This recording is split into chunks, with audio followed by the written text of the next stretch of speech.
Graça e paz, irmãos queridos, graça e paz. Essa é a terceira vez que o Senhor me traz até vocês e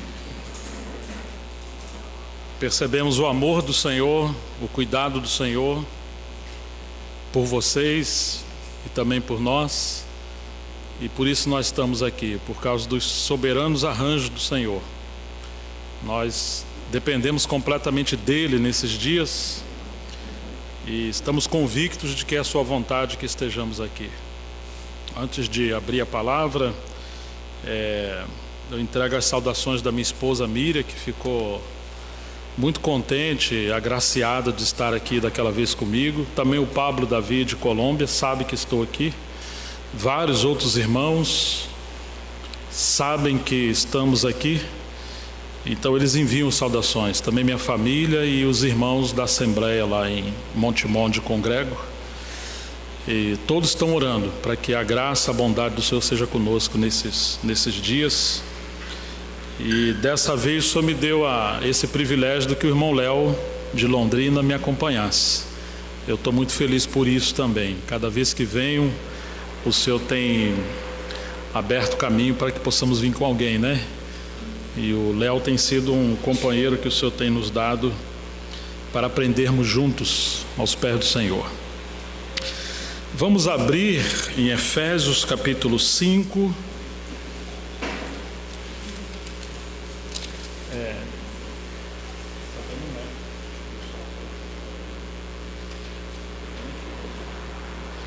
Efésios capítulo 5, verso 5.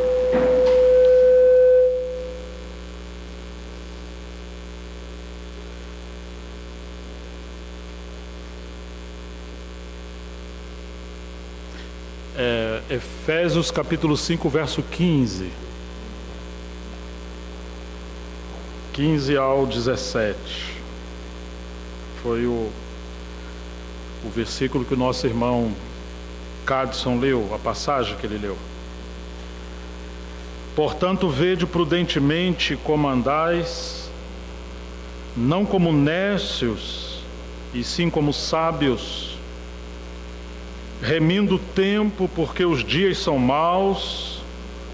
Por esta razão não vos torneis insensatos, mas procurai compreender qual a vontade do Senhor. O encargo que o Senhor tem colocado no meu coração de repartir com os irmãos é sobre a importância de conhecer a vontade de Deus. Vamos orar mais uma vez, né? Senhor, nós nos encomendamos em Tuas mãos e pedimos a Ti a Tua misericórdia. Seja gracioso conosco por causa da Tua própria glória, do Teu santo nome. Nós pedimos que o ministério do Espírito Santo seja conosco, nos dirigindo, nos dando sabedoria, discernimento e a graça para falar, ouvir, sobretudo compreender e também obedecer a Tua palavra, Senhor. Abençoe esse tempo que o Senhor nos ajuntou aqui. Como somos necessitados do Senhor. Por isso nós rogamos a Ti, e é para a Tua própria glória, no nome de Jesus Cristo, o nosso Senhor. O nosso amado irmão Paulo, um servo precioso do Senhor, no primeiro século, foi um apóstolo depois do chamamento dos 12 apóstolos do Cordeiro. Ele trabalhou na cidade de Éfeso por pelo menos 3 anos. Ele relata o seu ministério quando ele vai se despedir dos anciãos ali em Éfeso, no capítulo 20 de Atos. E ele ressalta que ele havia entregado todo o conselho de Deus, toda a palavra de Deus, todo aquele grande propósito de Deus. E depois ele vai seguir adiante, porque ele seria preso, não voltaria mais a rever os irmãos em Éfeso, e de fato ele foi preso e não voltou mais depois da sua terceira viagem, que chegaria até Roma. E agora Paulo está escrevendo uma carta.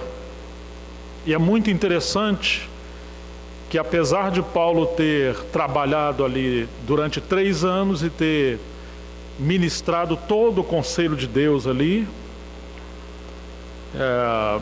Ainda assim, na sua carta, ele fala algumas coisas tão importantes, procurando dar norte, dar direção à igreja, e ao mesmo tempo querendo que a igreja tivesse esse desafio de buscar a Deus, de não se contentar ao ponto que eles chegaram, mas sim que haveria mais luz e verdade da própria palavra de Deus. Entre outras coisas que Paulo falou, ele está ressaltando que no versículo 15, que os irmãos deveriam ver prudentemente como eles andariam. Como vocês devem viver a vida de vocês? Vocês não podem viver como nécios ou como pessoas que se estivessem bêbadas. Uma pessoa bêbada não tem direção clara. Ela não sabe para onde vai. Ela perde o sentido e o discernimento. Ela perde o senso de propósito. Algumas vezes essa palavra poderia ser lida como tolo. Não podemos viver depois que o Senhor nos alcançou sem ter um rumo certo para a nossa vida. E sabemos que esse rumo, Paulo chama isso de o eterno propósito de Deus que Ele estabeleceu em Cristo. Vede prudentemente, tomem cuidado como vocês vivem, não vivem como nécios, mas sim como sábios, pessoas que têm discernimento e sabedoria. Não significa ser sábio no sentido intelectual, pessoas de um raciocínio de conhecimento elevado. Paulo não está falando do mundo acadêmico, de pessoas eruditas. A sabedoria que Paulo está falando aqui é em relação àquilo que está lá em Provérbios, que o temor do Senhor é o princípio da sabedoria. Ele está falando de uma comunhão com Deus, de intimidade, que você saberia discernir a vontade do Senhor. Houve uma vez que Davi seria erguido, levantado como rei, e vários dos valentes das tribos se uniram para trabalhar e pelejarem pelo exército de Davi. E um deles foram os filhos de Isacar. Enquanto alguns eram habilidosos na guerra, em vários tipos de armas e pelejas e combates, os filhos de Isacar não eram muitos, mas eles eram conhecedores dos tempos. Eles eram sábios. E eles sabiam como o povo de Deus, os filhos de Deus, deveriam viver naquele tempo, como eles deveriam pelejar as guerras do Senhor. Por mais que tivesse exércitos numerosos a favor de Davi, se não tivesse os filhos de Isacar que conhecesse o tempo e a forma de viver, eles se perderiam. E aqui Paulo está dizendo que devemos viver como sábios, ou seja, conhecedores do tempo, discernindo a vontade do Senhor. E ele diz, remindo o tempo. O pensamento no original seria assim: comprem o tempo perdido. Ou compre o tempo que vocês estão vivendo hoje, porque isso não vai voltar mais. Você sabe como você gasta a sua vida? É como você usa o seu tempo. A maneira que você usa o seu tempo determina a maneira que você vive. E a maneira que você vive mostra se você está na vontade do Senhor ou não.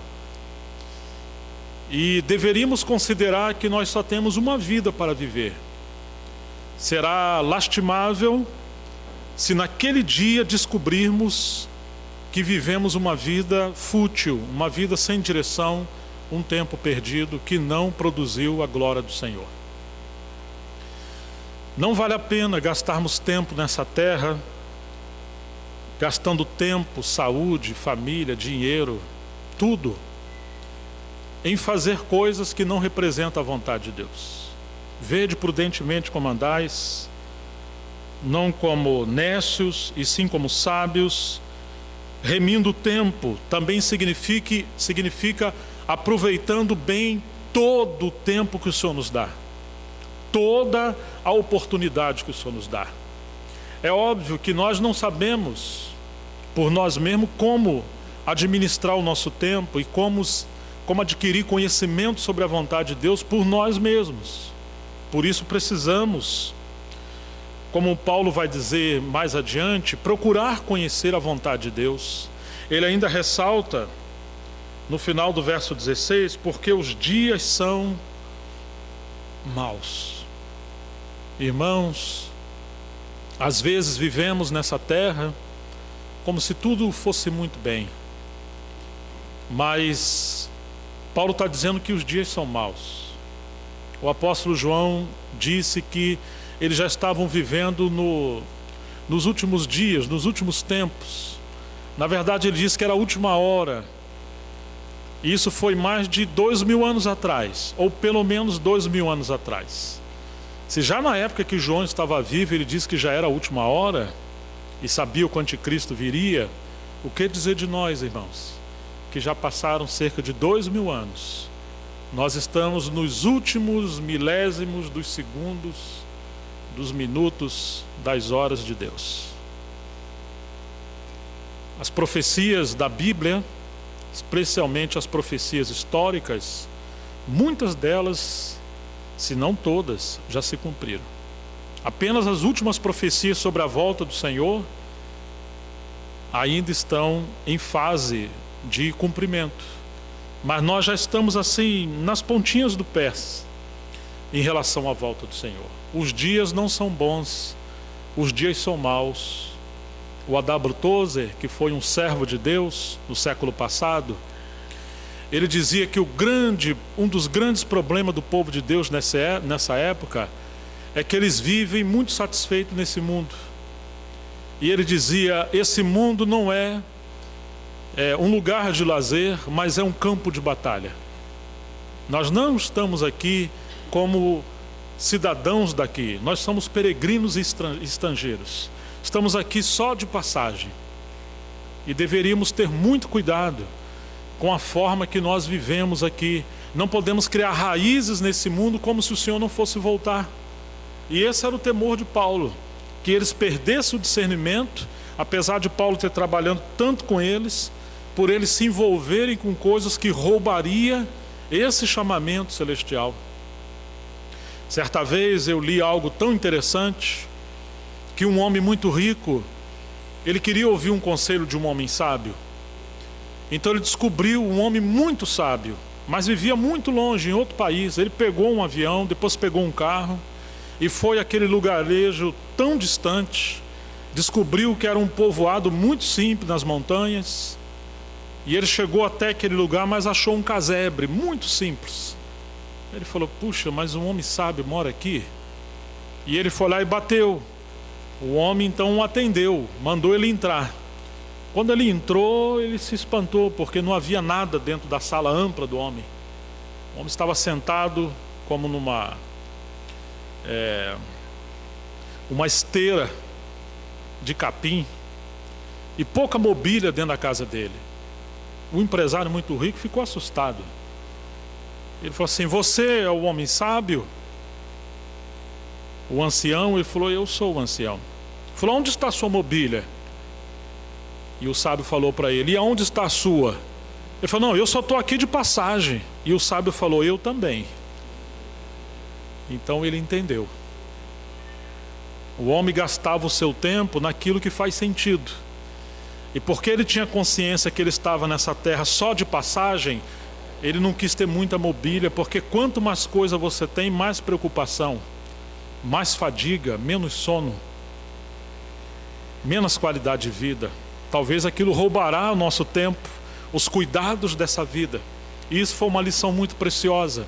E aqui Paulo está dizendo, remindo o tempo, ou seja, compre o tempo e também não desperdice o tempo, porque os dias são terríveis.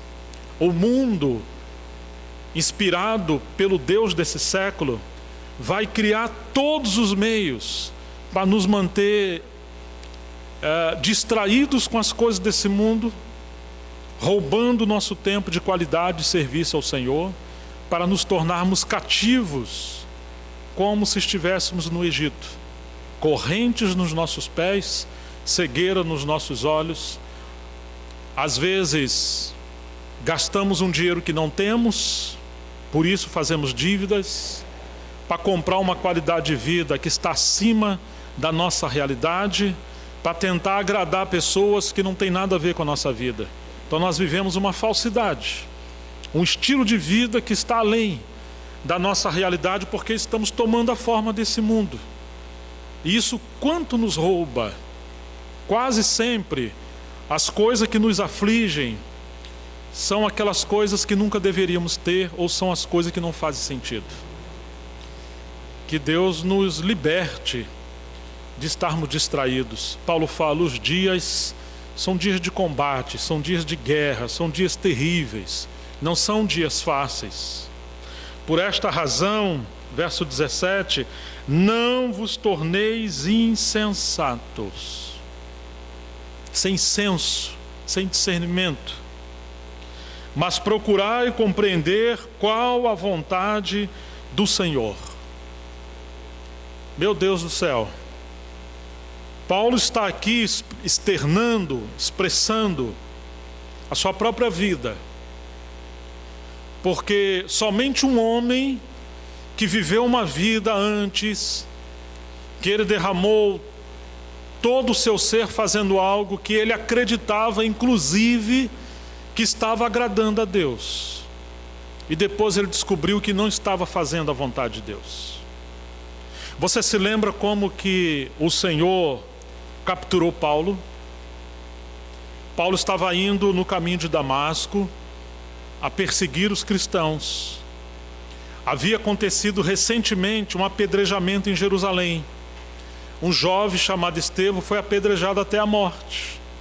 E aqueles que apedrejaram esse Estevão colocaram as suas vestes aos pés de um jovem, e esse jovem era Saulo. E Saulo viu aquele jovem que tinha um rosto que brilhava como de um anjo, olhando para os céus e orando para o nosso Senhor, o Deus e Pai, perdoar a eles porque não sabia o que faziam. Mas Paulo respirava ameaças e morte, a sua respiração era cheia de ira. Então ele pegou cartas de autorização dos principais dos sacerdotes, e ele agora está indo além de Jerusalém, está indo agora para Damasco perseguir os cristãos. Ele vai dizer em Atos 26:9, não precisa abrir, ele diz assim: a mim me parecia que eu deveria praticar muitos males contra o nome do Senhor. Então Paulo está fazendo aquilo que ele achava que deveria fazer. Ele está fazendo aquilo de todo o seu coração.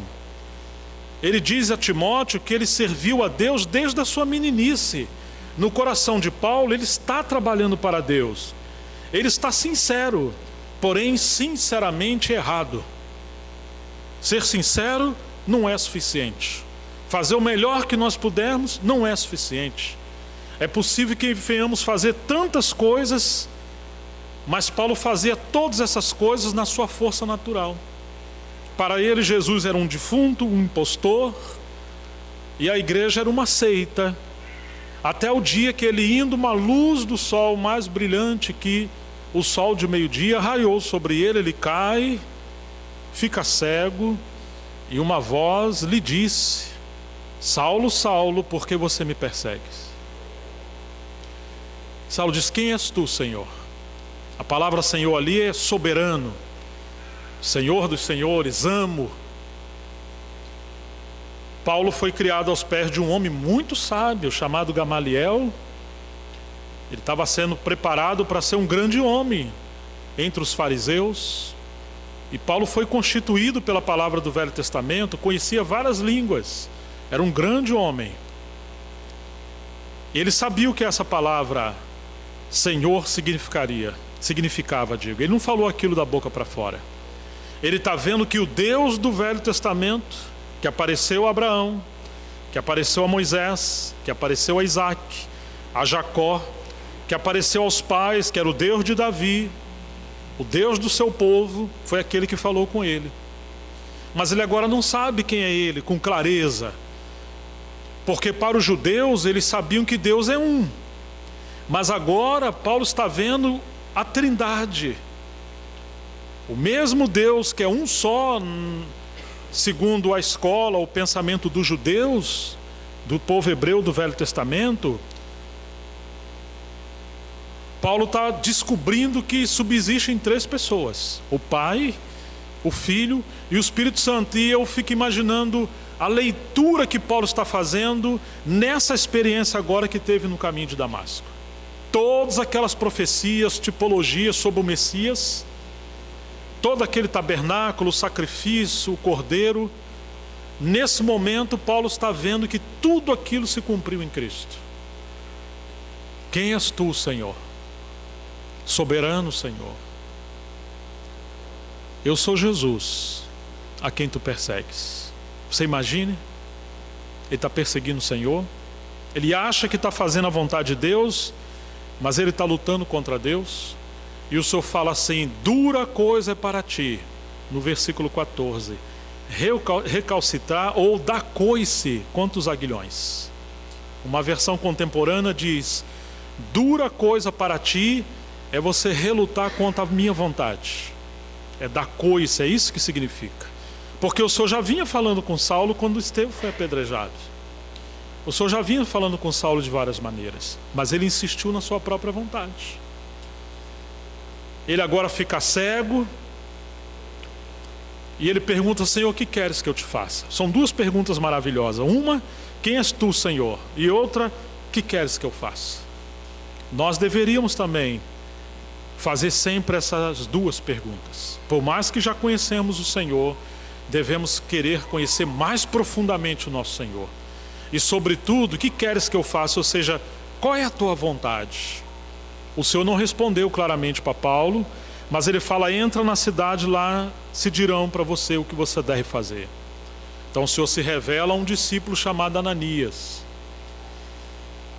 E Ananias fica surpreso, porque ele fala: ó Senhor, esse homem, tem ouvido falar que ele tem perseguido e feito muitos males ao teu povo. O Senhor: vai, Ananias, não tenha medo, porque ele é para mim um vaso escolhido, para levar meu nome a muitos lugares. Eu vou mostrar o quanto ele deve padecer pelo meu nome.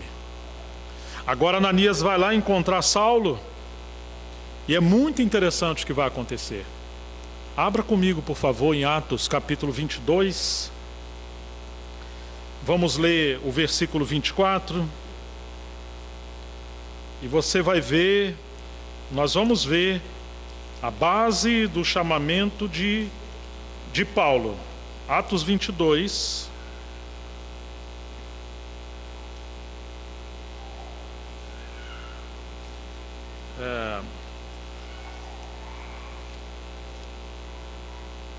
Perdão, versículo 14.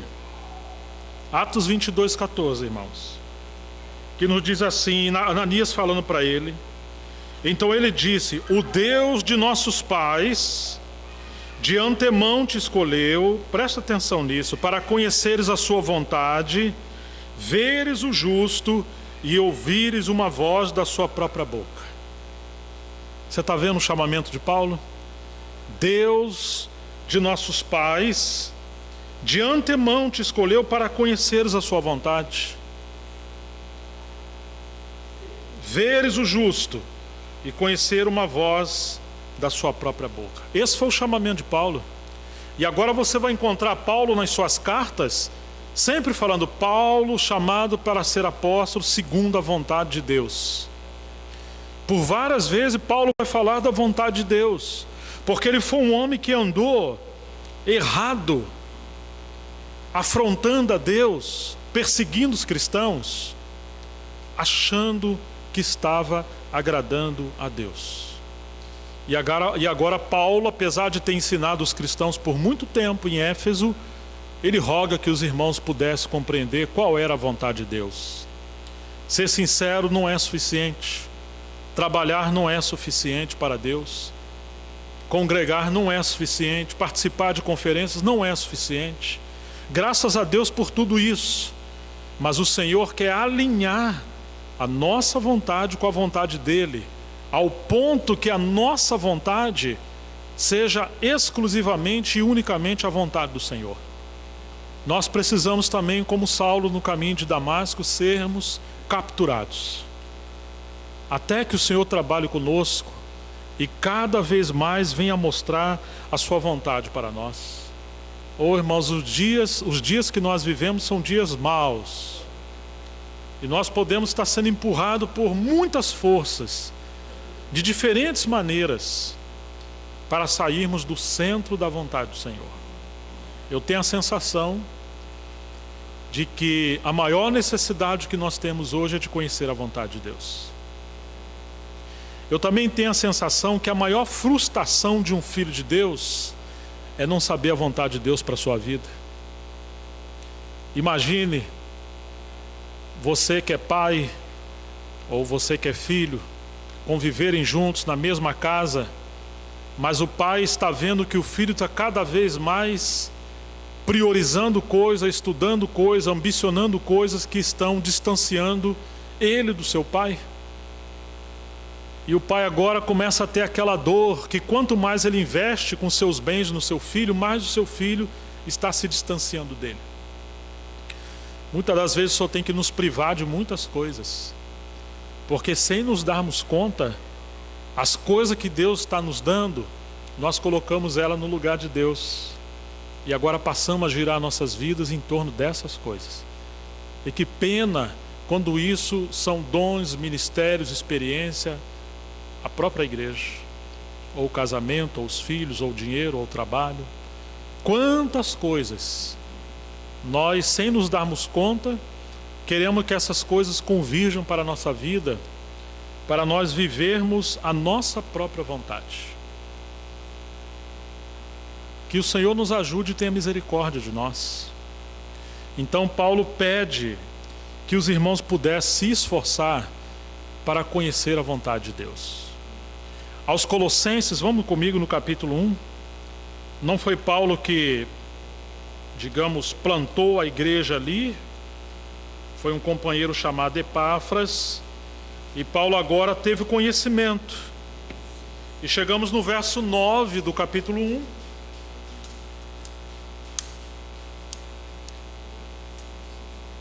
Colossenses 1:9. Você vai ver, só para contextualizar, no verso 7, ele diz: segundo foste instruído por Epáfras, nosso amado conservo, e quanto a vós outros, fiel ministro de Cristo, o qual também nos relatou do vosso amor no Espírito. 1:9 agora, mas só para a gente ver que foi Epáfras que trabalhou ali. Colossenses 1:9. Por esta razão, também nós, desde o dia em que o ouvimos Epáfras, não cessamos de orar por vós e de pedir que transbordeis de pleno conhecimento da sua vontade, em toda a sabedoria e entendimento espiritual, a fim de viver de modo digno do Senhor, para o seu inteiro agrado, frutificando em toda boa obra e crescendo no pleno conhecimento de Deus. Você está vendo que Paulo está orando, e você está vendo que ele está orando com seus companheiros. E agora, por que Paulo está orando? Ele está orando e pedindo que os irmãos pudessem transbordar. Imagine um vaso que você está derramando água ao ponto de transbordar, extravasar, completamente pleno, convicto. É isso que Paulo está orando. Que não houvesse sombra de dúvida, que não houvesse escuridão, que não houvesse conflito entre os irmãos sobre a vontade do Senhor para essa assembleia, mas que eles pudessem transbordar de pleno conhecimento da sua vontade. É muito interessante que às vezes na Bíblia aparece a palavra vontade, mas às vezes aparece a palavra pleno conhecimento, plena vontade.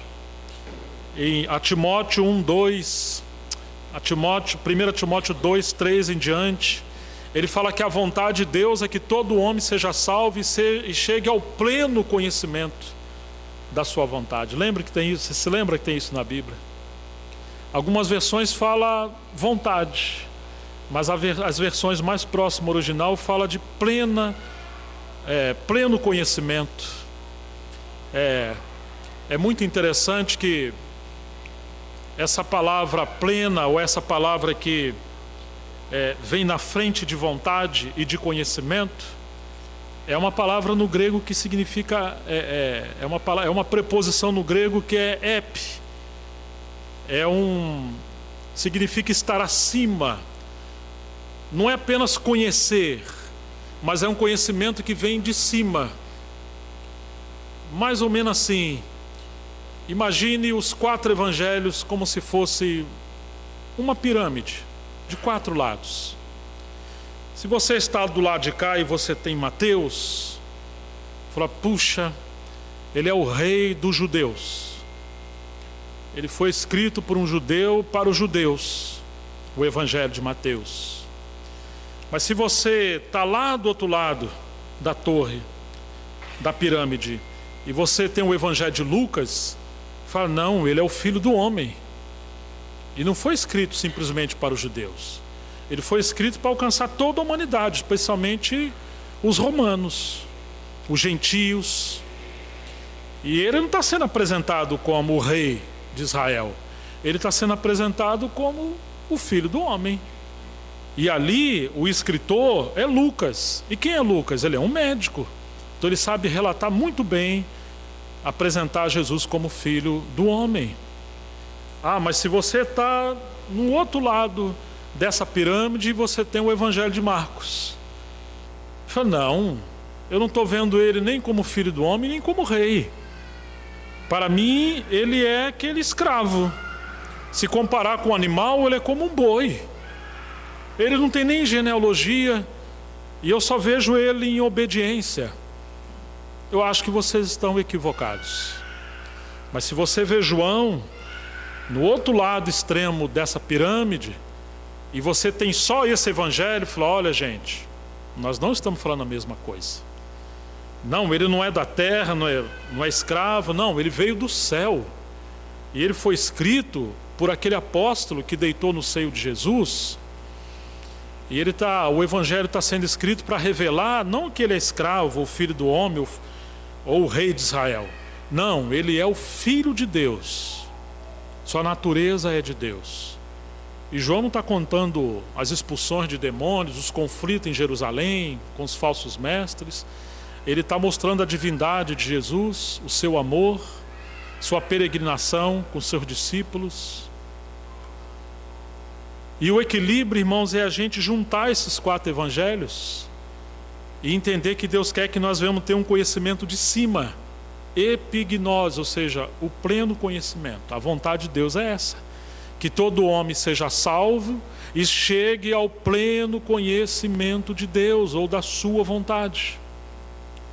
Então muitas vezes nós estamos aqui embaixo, mas o Senhor quer nos levar ao monte mais alto da sua revelação, e ali a gente poder conhecer a sua vontade.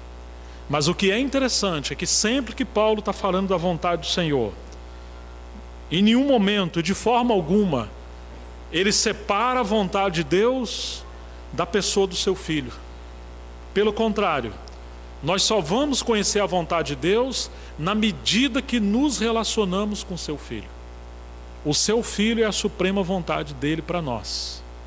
E à medida que conhecemos o seu filho, nós passamos a enxergar as demais coisas na perspectiva do Senhor. Precisamos ver as coisas com essa lente do conhecimento do Filho de Deus. Então ele quer nos tirar dessa atmosfera terrena e nos levar a esse nível de intimidade, de comunhão. É um conhecimento a partir do relacionamento com o Filho de Deus. Não é maravilhoso isso? Que a vontade soberana de Deus é que conheçamos o seu Filho, e à medida que conhecemos o seu Filho, através dele, nós podemos conhecer todas as demais coisas. Deus chamou Paulo para conhecer a sua vontade, ouvir a sua voz e ver o justo. No capítulo 26 de Atos, ele diz que o Senhor chamou Paulo para ser sua testemunha, ministro, tanto das coisas as quais o Senhor tinha se revelado a Paulo, quanto das coisas pelas quais o Senhor apareceria ainda a Paulo. Paulo veria muitas coisas Mas na verdade o que Paulo está vendo era Cristo nessas coisas. Ele ia ver muitas coisas por meio de Cristo. E qual é o nosso problema? Nosso problema é que temos visto muitas coisas, mas nós estamos apenas vendo as coisas e tiramos os olhos do Filho de Deus. Então, o Senhor está corrigindo a nossa visão para podermos voltar à vontade soberana do nosso Senhor. Por isso que Paulo orava. E não é apenas aos Efésios e aos Colossenses que ele fala sobre a vontade de Deus. Ele vai falar em Romanos, no capítulo 12, para não nos conformarmos com esse século, não tomar forma desse século. Vocês se lembram disso? Vocês se lembram disso, irmãos? Vamos ver então essa passagem. Romanos capítulo 12.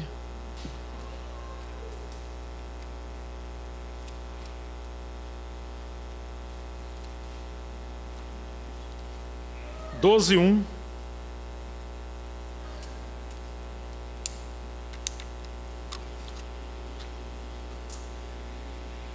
Rogo-vos, pois, irmãos, pelas misericórdias de Deus, que apresenteis o vosso corpo por sacrifício vivo, santo e agradável a Deus, que é o vosso culto com entendimento racional, e não vos conformeis com este século, mas transformai-vos pela renovação da vossa mente, para que experimenteis qual seja a boa, agradável e perfeita vontade de Deus. Olha que coisa maravilhosa, irmãos. É como falasse, assim como o Senhor não viveu para a sua vontade, mas para a vontade de Deus, e Ele se entregou como aquele sacrifício vivo no altar. Eu rogo a vocês também, que não vivam para cumprir as suas vontades, mas que vocês se entreguem o vosso corpo por sacrifício vivo, santo e agradável a Deus, que é o vosso culto racional. O culto com entendimento, ou seja, que a maneira de vocês adorarem a Deus não seja simplesmente 2 ou 3 horas numa reunião de domingo, mas que seja o estilo de vida de vocês. Lá no Velho Testamento, alguém querendo agradar a Deus, ele então trazia um sacrifício, e ele trazia o seu animal. Seu animal tinha que ser perfeito, não podia ser aleijado ou cego ou manco, ele tinha que dar o melhor. E ele entregava então ao Senhor, entregando a um sacerdote. Quando ele consagrava esse animal ao sacerdote, ele agora não podia tomar de volta. Esse corpo vivo, esse animal, agora ele foi sacrificado ao Senhor em consagração. O animal pegava agora a ferramenta, o cutelo, matava. O sacerdote matava o animal, depois dilacerava ele em partes, as partes que tinham que ser jogadas fora, lançava fora do arraial, e as partes que seriam agradáveis a Deus, colocava sobre o altar, e ali o fogo do altar, incandescente, ia queimando, até esse sacrifício se transformar num punhado de cinza. Deus ficava satisfeito. Quando era a questão do pecado, o pecado do ofertante era transferido para o animal e o ofertante era perdoado. Quando era em sacrifício de aroma suave, aquele era um louvor, era uma consagração. Agora Paulo está dizendo, vocês lembram daquele sacrifício? Por um lado é Cristo que nos substituiu lá na cruz, mas por outro lado, agora Ele espera que sejamos nós. Ele espera que a gente não apenas de longe venhamos falar, Senhor, nós te adoramos e queremos viver para ti. Não, aquele altar do tabernáculo representa a cruz, e aquele sumo sacerdote lá, o livro de Hebreus mostra que é o nosso Senhor. Lembra que tinha uma faca, um cutelo que cortava os animais? O livro de Hebreus capítulo 4 diz assim que a palavra de Deus é mais cortante que espada alguma de 2 gumes. Ela é mais afiada do que essa espada. Ela faz separação entre espírito e alma, juntas e medulas, e ela é apta para discernir os pensamentos e as intenções do coração. Não há criatura alguma que esteja encoberta diante do Senhor, tudo está nu e patente aos seus olhos. Em outras palavras, Ele espera que agora a gente venhamos entregar nossa vida ao Senhor como um sacrifício vivo e permitir viver uma vida no altar. Ele vai nos cortar pela sua palavra, penetrando o nosso coração, para fazer separação das coisas que agradam a Deus e as que não agradam. E agora, os nossos pensamentos, que são tão distantes aos pensamentos do Senhor, o Senhor quer corrigir isso, até que a vontade dEle e a nossa vontade seja uma só, ela venha nos governar, nós sejamos conquistados por esse amor. E sabe todas essas debilidades que nós temos? Quando nós entregamos tudo isso ao Senhor e vivemos nesse altar da consagração, o fogo do altar, o fogo do Espírito hoje vai queimando. Assim como assim como aquela carne do sacrifício ia sendo queimada até se transformar em cinzas, chega uma hora que a nossa vida vai sendo queimada pela vontade de Deus, no altar da cruz, pelo fogo do Espírito Santo e a palavra, e todas essas debilidades vão sendo substituídas pela vida de Cristo. Só resta louvor. E a nossa vida é uma vida que agrada a Deus, vivendo de forma consagrada. É isso que Paulo está dizendo. Rogo-vos, pois, irmãos, pelas misericórdias de Deus, que apresenteis o vosso corpo. Não venhamos viver para agradar os desejos da nossa carne, mas apresentemos o nosso corpo como um sacrifício vivo. Aquele animal não voltava mais atrás, então que possamos não voltar mais atrás também, mas de forma santa e agradável a Deus, que é o vosso culto racional. Não tome a forma desse mundo, mas transformai-vos pela renovação da vossa mente. Olha como a palavra de Deus precisa trabalhar e mudar nossa mente, nosso pensamento. Oh, irmãos, quanta necessidade nós temos disso. Os pensamentos determinam as nossas ações.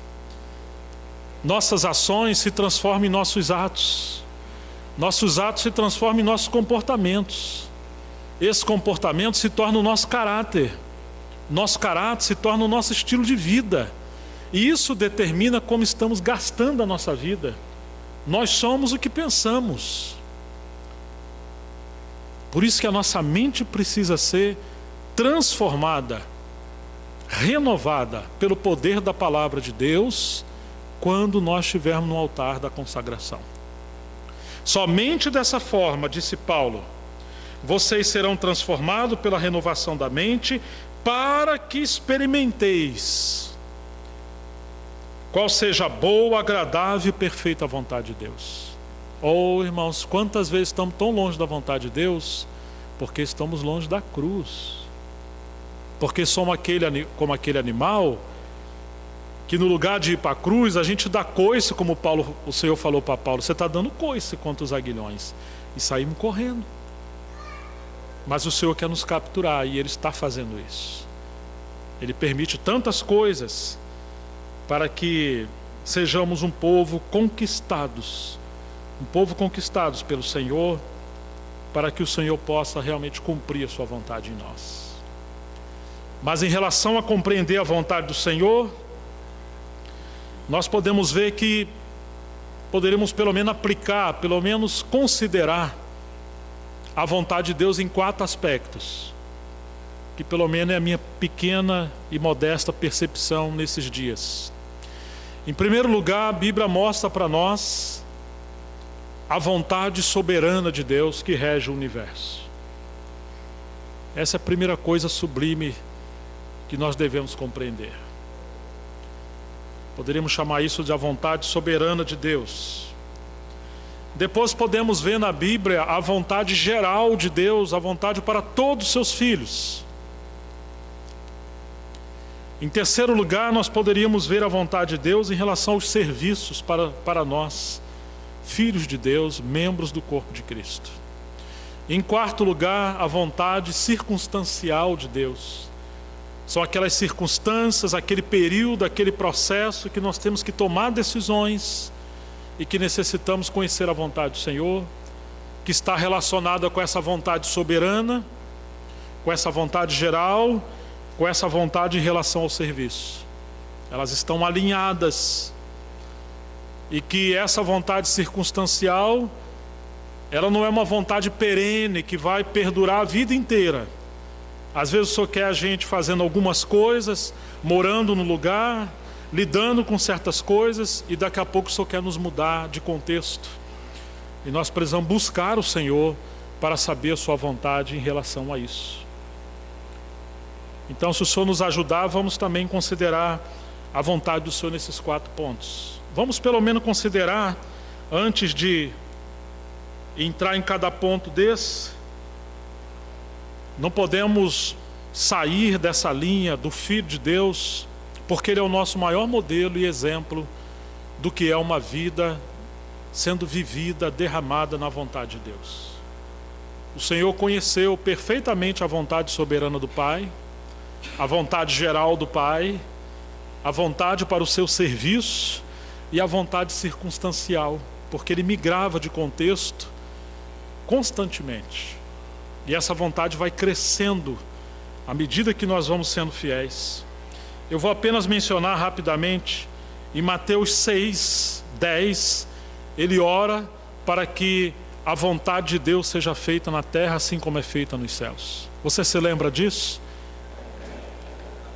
Então Ele está mostrando que existe um conflito, que enquanto nos céus Deus tem uma vontade soberana que reina, aqui na terra existe, infelizmente, por causa da queda e da desobediência, a vontade do homem que sempre está permeada com a rebelião. E agora nós precisamos orar: ó Senhor, nosso Senhor Jesus ensinou a orar assim: venha a nós o teu reino, seja feita a tua vontade, assim na terra como nos céus. Quando chegamos em Mateus 7, versículo 21, puxa, tem um texto ali tão complexo às vezes, né?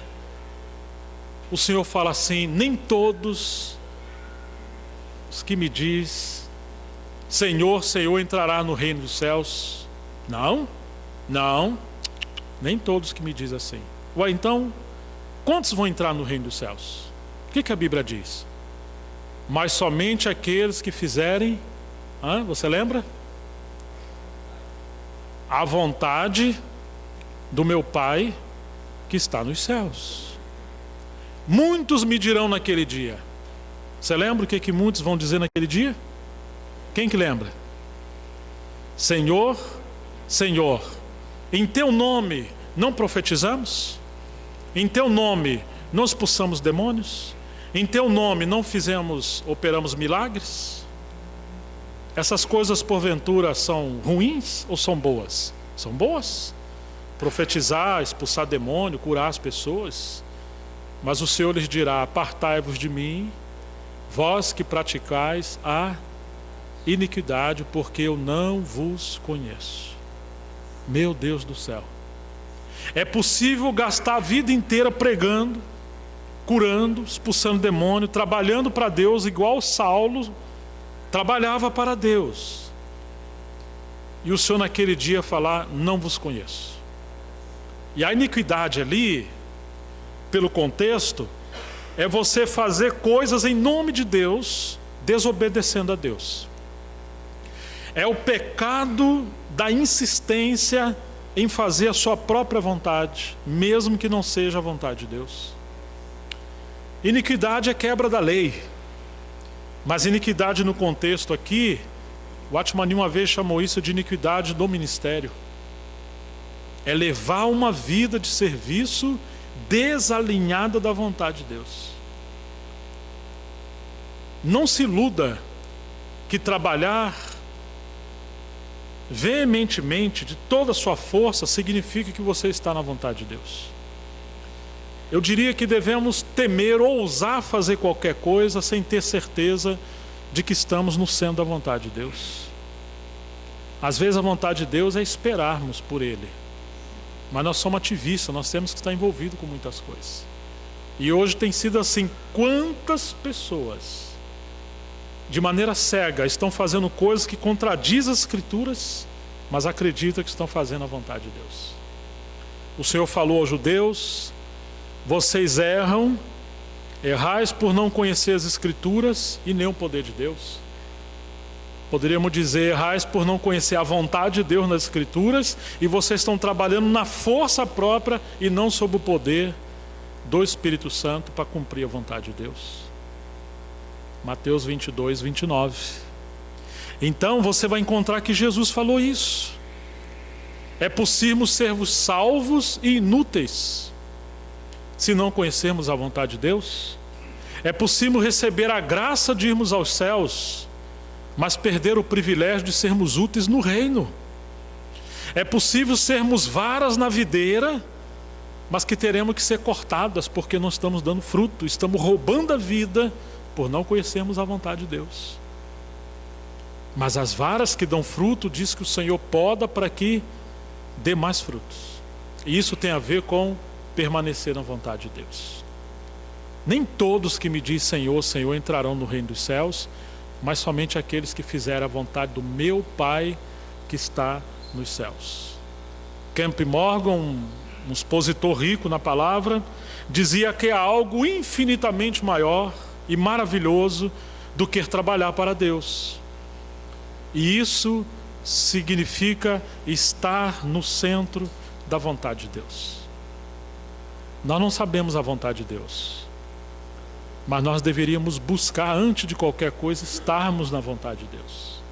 Porque pode ser que pensando que estamos agradando a Deus, nós estamos machucando nossa família, machucando os nossos filhos, perdendo parentes, perdendo amigos, quebrando coisas. Quantas coisas nós fizemos em nossa própria força. Virão tempos, disse o Senhor em João 16, que vão perseguir vocês e matarão alguns de vocês dentro do templo. E eles vão achar que estão fazendo a vontade de Deus. Está em João 16. Você imagina isso? Jerusalém, Jerusalém, vocês matam os profetas, vocês perseguem aqueles que eu estou enviando. Quantas vezes eu quis ajuntar vocês debaixo das minhas asas, vocês não quiseram. O que é isso, irmão? Se não a cegueira da vontade própria do engano e não submeter à vontade de Deus, aonde se passa a perseguir os próprios cristãos achando que estão agradando a Deus. Então viver uma vida fora da vontade de Deus é viver uma vida de autodestruição. É uma vida desperdiçada. É uma vida debaixo da provisão de Deus, da bênção de Deus, porque como o Senhor vai nos abençoar se nós estivermos fora dessa vontade soberana do Senhor? Mais adiante, em Mateus 12:50, o Senhor fala: portanto, aquele que fizer a vontade de meu Pai celeste, esse é meu irmão, minha irmã e minha mãe. Em Marcos 3, vieram a Jesus e falaram: Senhor, sua mãe e seus irmãos estão lá fora te chamando. E o Senhor responde: ué, mas quem são minha mãe e meus irmãos? E ele vira para os seus discípulos e fala: ó, esses aqui, ó. Quem fizer a vontade do meu Pai que está nos céus, esses são minha mãe e meus irmãos. Ou seja, a minha família, ela não será identificada por aqueles que simplesmente seguem a multidão, por aqueles que eu gosto, por aqueles que cantam. Não. Meus amigos, discípulos, minha família tem uma marca. E que marca é essa? A marca é fazer a vontade de Deus. Oh, irmãos, muitas das vezes nós somos levados a ambientes, a atmosferas, a serviço, a decisões, a coisas que nos embaraçam nessa vida.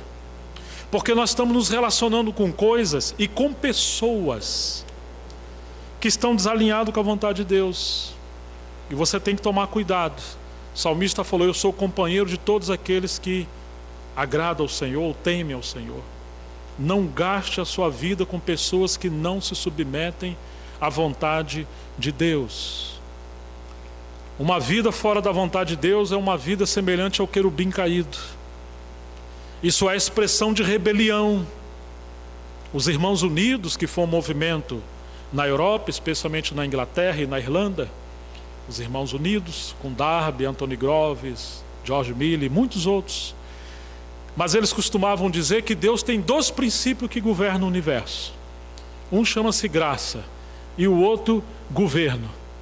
Deus faz tudo pela graça, porém para nos levar de volta ao seu governo. Deus não nos salva e concede os seus favores por graça, simplesmente para viver uma vida livre. Não, Deus nos faz tudo isso e nos capacita com a graça para voltarmos à obediência do seu trono, de viver uma vida debaixo do senhorio.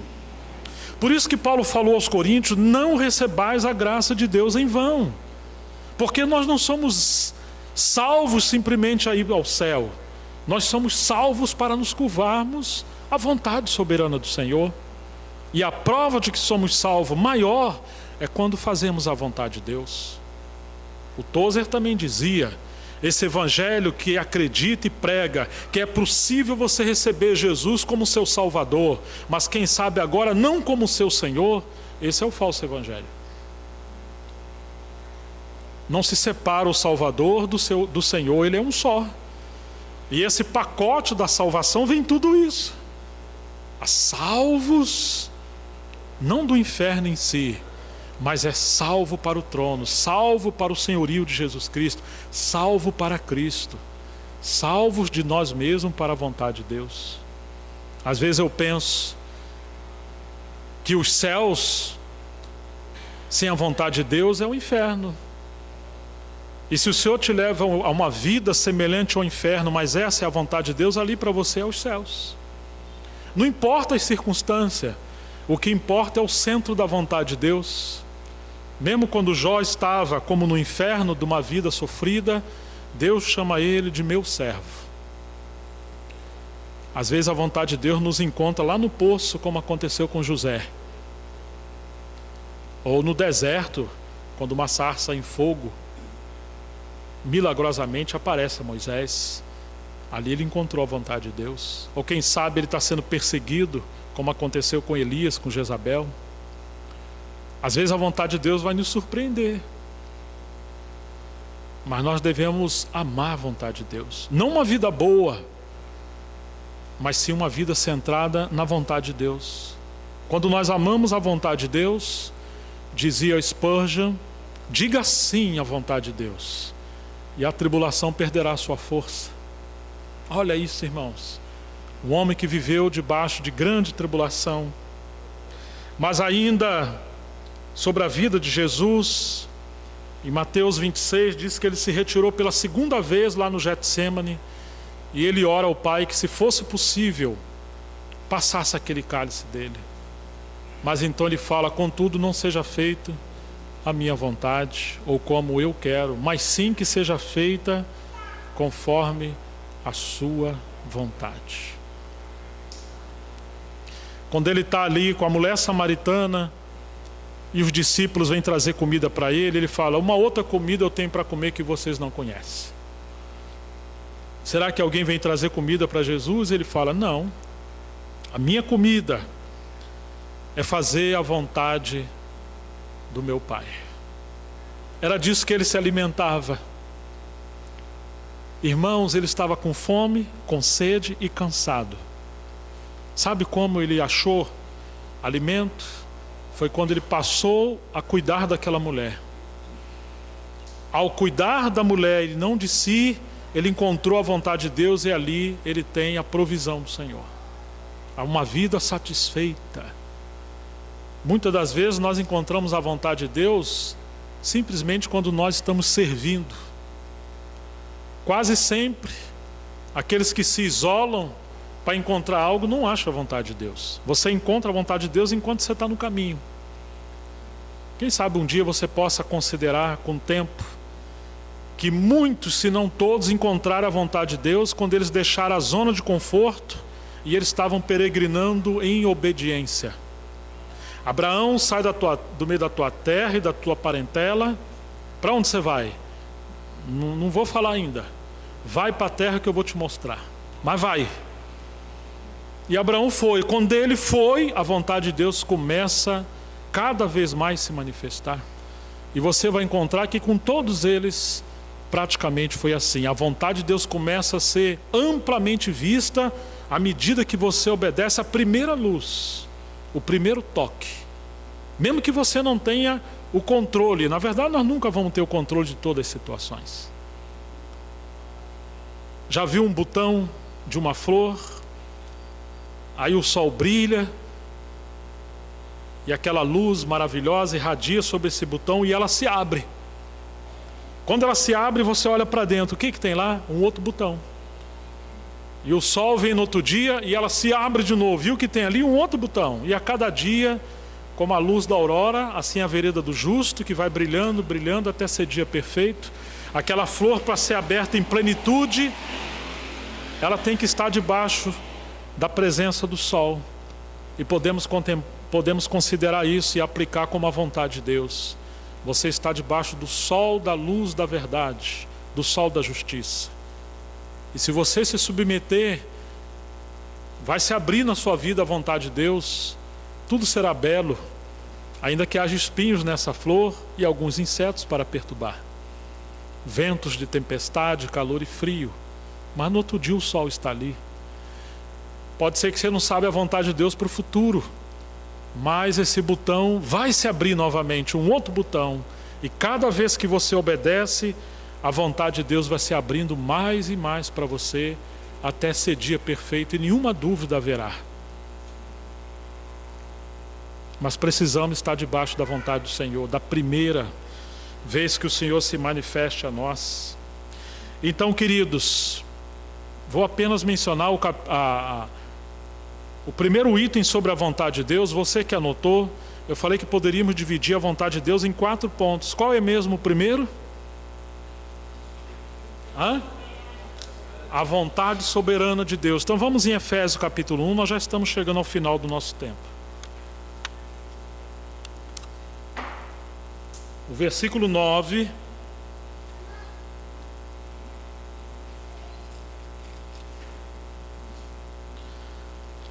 Desvendando-nos o mistério da sua vontade,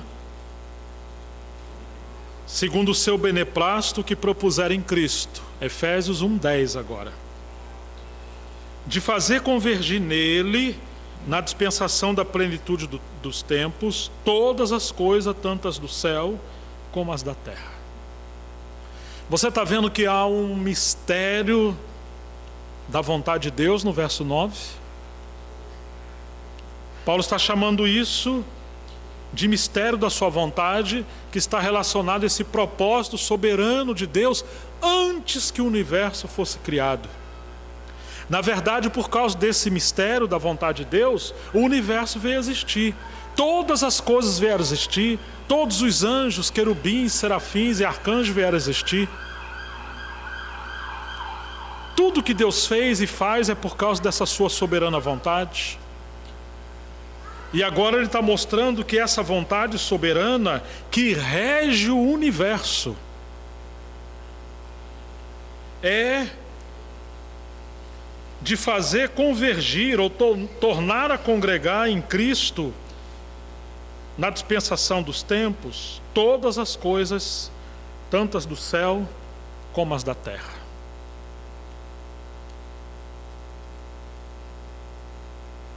Como a gente precisa de graça para simplificar essas palavras, que é tão profundo, e podemos criar embaraço ao tentar explicar o grego e tanta coisa. Mas a gente pelo menos podemos considerar que um dia houve uma rebelião nos céus, depois que Deus criou tudo. Todas as coisas convergiam no Filho, aquele trono que Deus determinou para o Filho. E porque houve essa rebelião, então houve um caos no universo e na criação. O profeta Isaías diz que Deus não criou o universo e a terra para ser um caos. Então o caos é a consequência da rebelião daquele querubim. Quando isso aconteceu, ele arrastou a terça parte da terra, dos anjos dos céus. E você encontra no livro de Gênesis, capítulo 1, que a terra estava sem forma e vazia. Havia trevas sobre a face do abismo, sendo Deus um Deus de luz, ainda que Ele cria tudo. Irmãos, houve uma descentralização no universo, desfragmentação do universo. Tudo perdeu a sua centralidade, a não ser a criatura e os anjos que continuaram debaixo da vontade do Senhor, em reverência. Mas o restante houve uma catástrofe. Paulo chega a dizer que a criação aguarda com expectativa por aquele dia da redenção, porque ela também sofre com gemidos por causa desse caos. O mundo está em caos. Os animais estão se devorando uns aos outros. A própria natureza tem fenômenos terríveis. Se apenas o Sol se movesse milímetros, seria uma catástrofe no universo, especialmente na Terra. Mas a cada tempo que passa, você vai vendo quantas coisas estão sendo degradadas na natureza. E o quanto o ser humano menos perde a sua imagem e semelhança do Criador e se torna bem semelhante ao anjo caído. Mas agora o Senhor nos salvou. Você acha que Ele salvou a gente simplesmente para ir para o céu?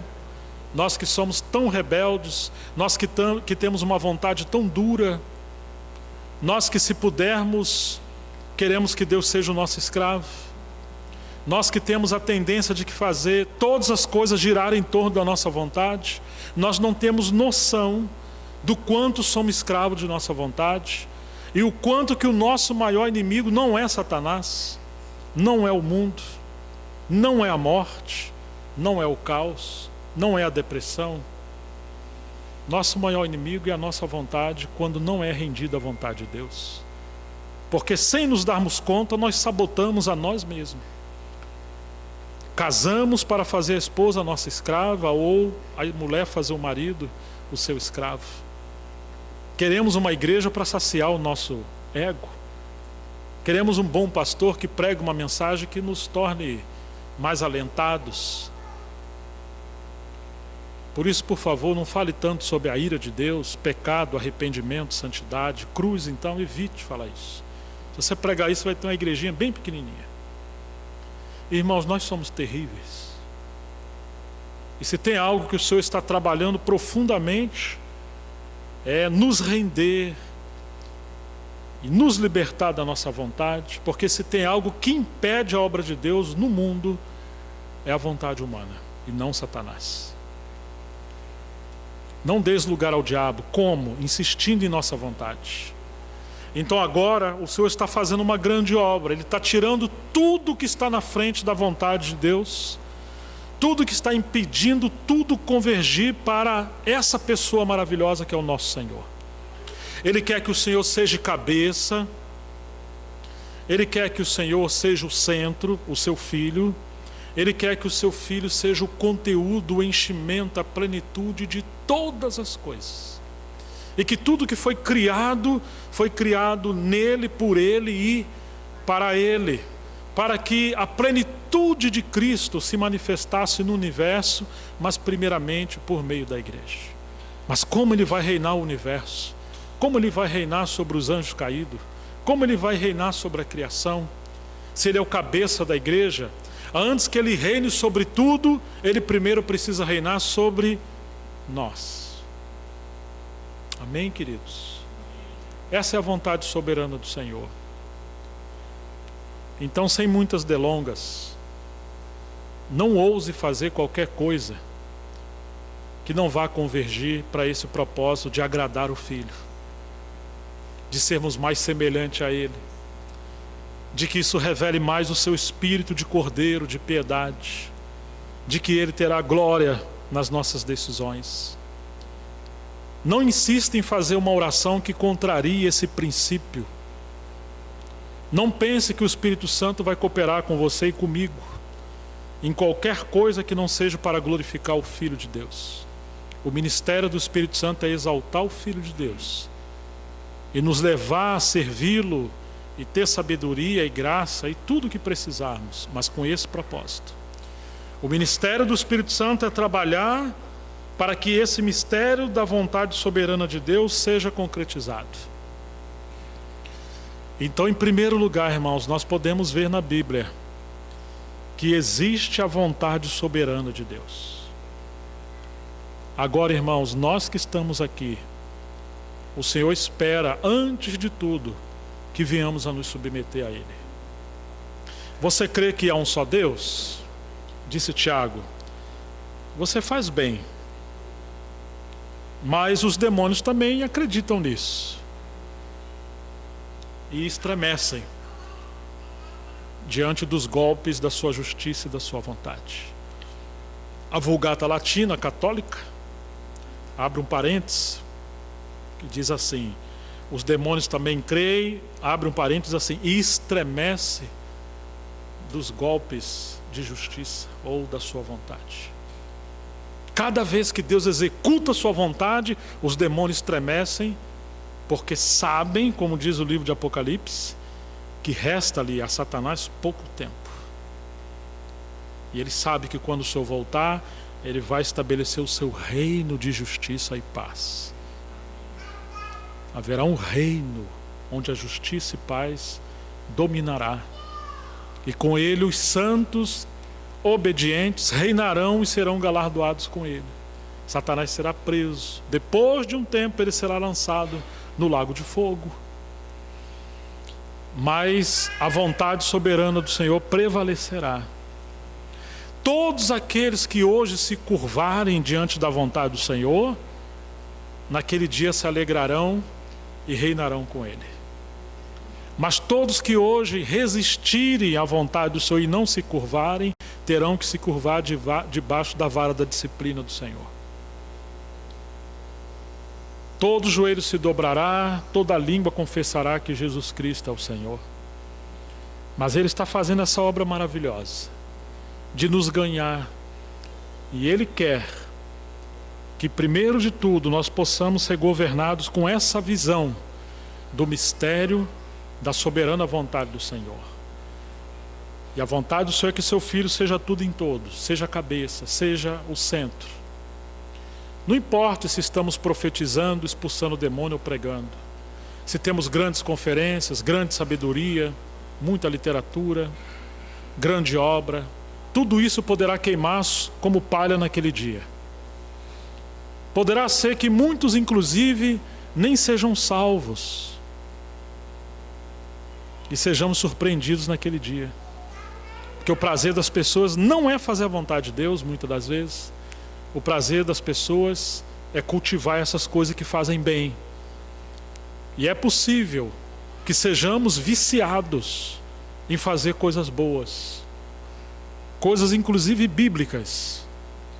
Porque essas coisas nos tornam mais prazerosos com o nosso status, com os louvores que ganhamos dos homens, com os tapinhas nas costas. Mas, irmãos, tudo isso pode ser um engano farisaico.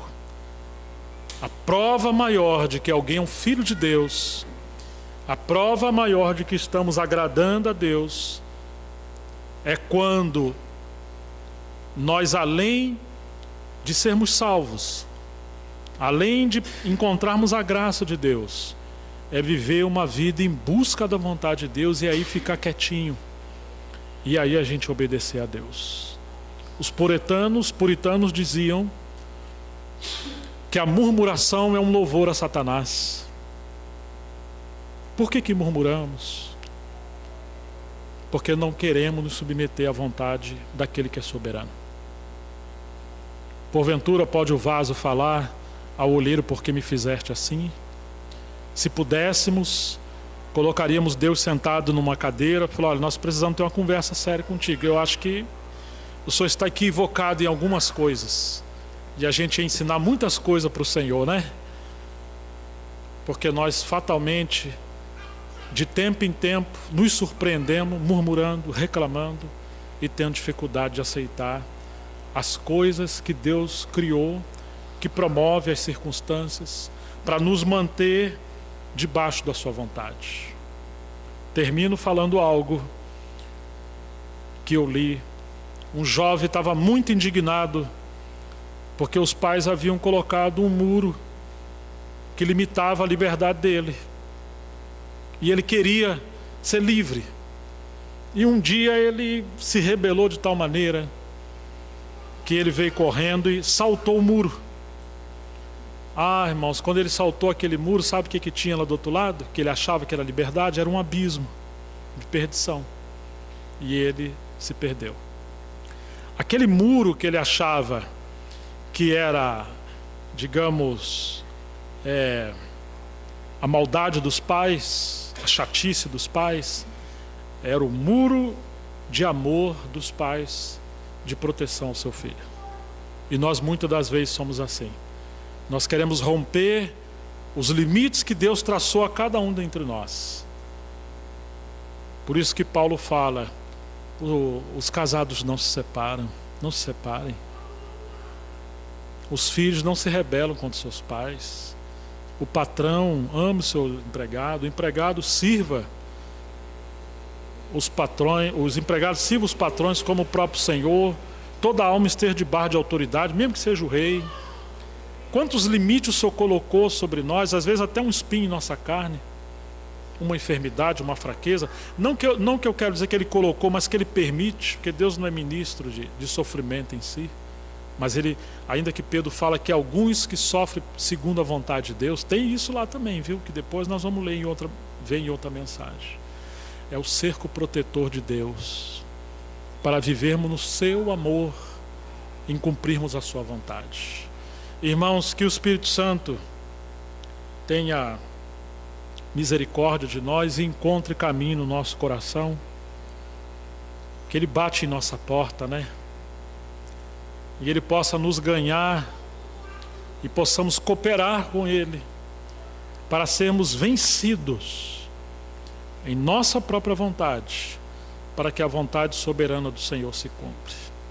Uma vez que amarmos a vontade soberana de Deus, então nós vamos poder conhecer os outros aspectos da sua vontade. A vontade geral para todos nós, a vontade do Senhor em relação ao serviço e a vontade do Senhor em relação às circunstâncias que precisamos tomar decisões. Que Deus nos ajude nesses dias e que Ele continue falando conosco.